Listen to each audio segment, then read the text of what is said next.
It was one of those rare afternoons when the sun wasn't too harsh. The breeze was light, and I had a few precious hours away from the relentless duties of my office.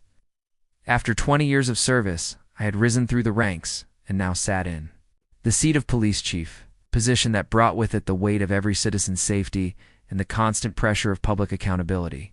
With the job came little time for myself, so when the opportunity arose, I enjoyed taking my Rolls-Royce Phantom out for a drive.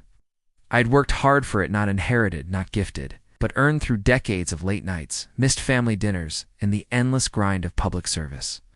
That day, I returned home in my neighborhood, one of those gated communities with carefully trimmed hedges, overly strict HOA rules, and neighbors who always seemed to be watching.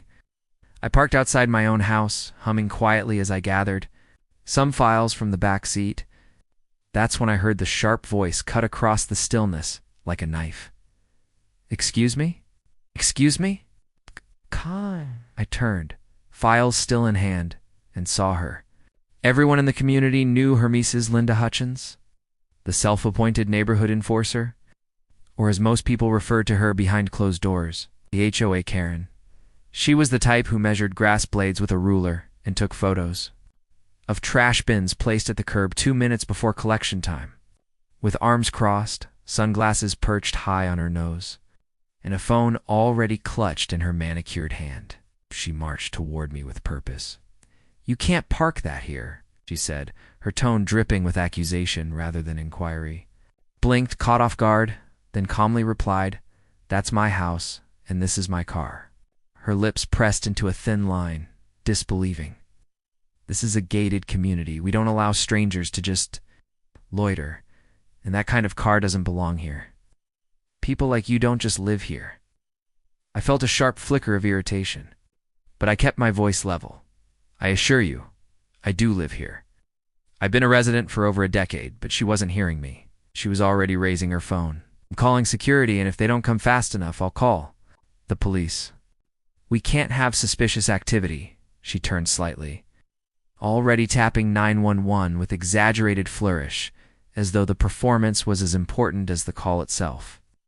I stood there, watching, knowing exactly how this would unfold.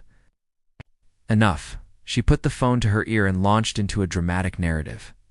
"Yes, hello. I'd like to report a suspicious man parked in front of one of the homes in our neighborhood. He's loitering around a luxury vehicle, yes, a Rolls-Royce. It doesn't belong here. It looks like he's casing the property." Her words were laced with the kind of coded language I had heard 1,000 times before, phrases meant to escalate suspicion, to push the idea that someone didn't belong, not because of what they were doing, but simply because of who they were. I sighed and glanced down at my files, my badge glinting faintly in the sunlight as it peeked out from the folder I carried. The irony was almost too rich. She hung up looking smug and said, "They're on their way. You'll be out of here soon. We don't tolerate trespassers." I leaned casually against the car, folding my arms, deciding not to reveal myself just yet. If she wanted a show, then I would let her have one. The patrol unit would arrive in a few minutes, and when they did, this entire performance would collapse in on itself. For now, I let her revel in her sense of power, her belief that she had caught someone red-handed. Never realizing she had just summoned my own officers to confront their chief, the faint wail of sirens approached, cutting through the tranquil suburban air, and Linda's smirk widened like a child, anticipating Christmas morning.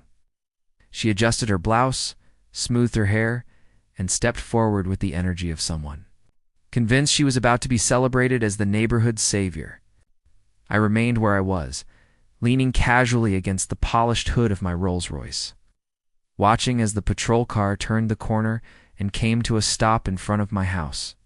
2 officers stepped out, officers Diaz and Marshall, both of whom had worked under me for years. The moment Diaz's eyes met mine, recognition flickered instantly. His expression went from neutral alertness to barely concealed amusement. Marshall's jaw tightened, as if he were fighting the urge to laugh outright. They approached respectfully, and Diaz gave me the slightest nod. "Chief." He greeted Linda, blinked rapidly, her head snapping between us. "Chief? What? Wait. No, This man was lurking around this car, acting suspicious. He doesn't live here. Diaz's polite professionalism never wavered, though the corners of his mouth twitched. Ma'am, this is Chief Harris. He not only lives here, but he also happens to be the highest-ranking officer in our department. Her face drained of color in seconds. The smugness evaporated, replaced with dawning horror as her eyes darted to my badge, now fully visible in my hand. I raised it slightly, letting the sunlight catch the gold. As I tried to tell you earlier, this is my home, and this is my car. But you seem determined to escalate. I didn't know, she stammered, her voice losing all the sharp confidence it had carried before. I just thought, well, I thought it was unusual, for someone like you two. She stopped herself. Realizing the path she was treading was a dangerous one, I straightened, stepping closer but keeping my tone calm and measured. You thought someone like me couldn't possibly own a house in this neighborhood? Couldn't possibly drive a car like this? You made assumptions, and those assumptions led you to call 911, wasting resources that could have been used for a real emergency. Her mouth opened and closed like a fish out of water, words failing her completely. Aisha. Marshall finally broke the silence, his voice dry but controlled. Ma'am, false or frivolous emergency calls can carry consequences. You might want to think twice before making assumptions about your neighbors. Linda's face turned crimson, and she muttered something about just trying to keep the community safe before retreating hastily toward her house. Her earlier bravado shattered. The patrol car remained parked a moment longer before Diaz looked at me with raised brows. Ah. You want us to write this up, Chief? I shook my head slowly. No. I think the embarrassment will be punishment enough. But make a note, next HOA meeting I'll be attending personally. Both officers chuckled, nodding before heading back to their car. As they pulled away, I turned back to my Rolls-Royce, the afternoon sun glinting off its flawless surface. I couldn't help but laugh softly to myself. Karen had wanted a spectacle, and she had certainly gotten one, but not in the way she had imagined. From that day on, she never spoke to me directly again. But the rest of the neighborhood knew the story, and the whispers traveled fast.